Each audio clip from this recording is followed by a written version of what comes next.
Welcome to our audio explainer series, Legal Matters Stories of Law and Justice, where we unravel intricate legal narratives that have the power to shape and transform lives. In each episode, we bring to you a story that unfolds in a courtroom or a law chamber and offer you a ringside view into the heart of the legal process. I am Ragini Nagpal, Junior Program Officer at iProbono. In today's episode, we will talk about a child who lost crucial years of her life because of wrongful incarceration in an adult jail. The story is about a young girl who spent nearly 6 years in an adult jail despite being a minor. To safeguard her anonymity, let's call her Neha. iProbono started working on Neha's case in November 2023, and we found that she had faced systemic failures of the legal system.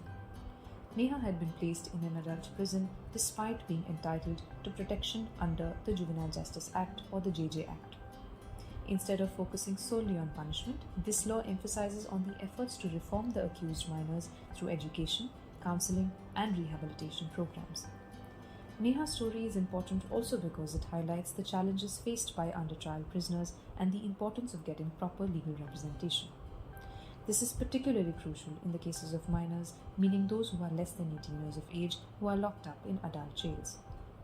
According to a Delhi High Court observation, 800 children in conflict with law were shifted to juvenile homes since 2017 in the national capital. Prompted by this, the National Legal Services Authority launched a nationwide campaign to identify minors in adult jails between January and February this year. The campaign aimed to provide these minors with legal representation under the provisions of the Juvenile Justice Act. In fact, Neha's story has stark similarities to Rahul's, a teenager who we talked about in one of our previous episodes. Rahul was a minor when he was arrested and imprisoned for an alleged murder. He spent 5 years in adult jail and was able to secure bail only with the intervention of 2 NGOs and a pro bono lawyer. Coming back to Neha, her ordeal began in 2018 when she was accused of murdering her mother. Even though the police was informed that Neha was a minor, no age verification was conducted.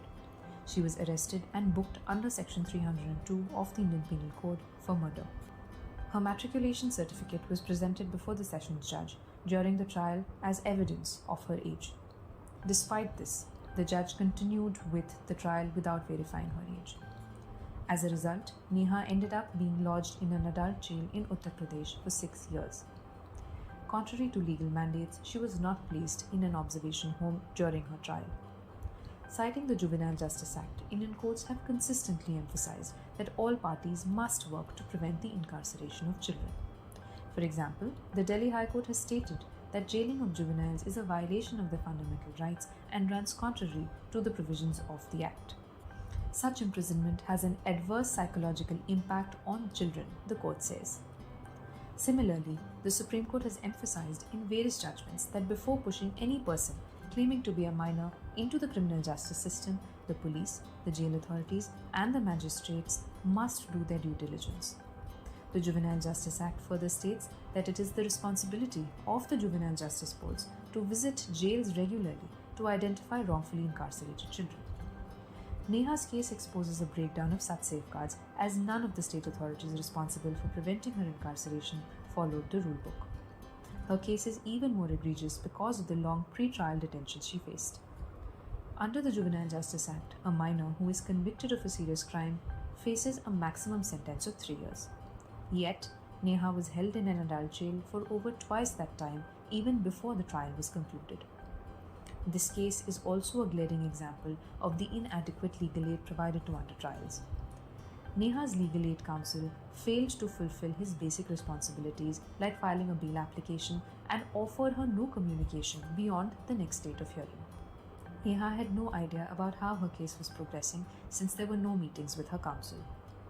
iProbono learned of Neha's case through our partner organization, India Vision Foundation, an organization committed to the rehabilitation and reintegration of prisoners. Our first action was to get the matter transferred to the Juvenile Justice Board by initiating an age determination process before the court where Neha's trial was pending.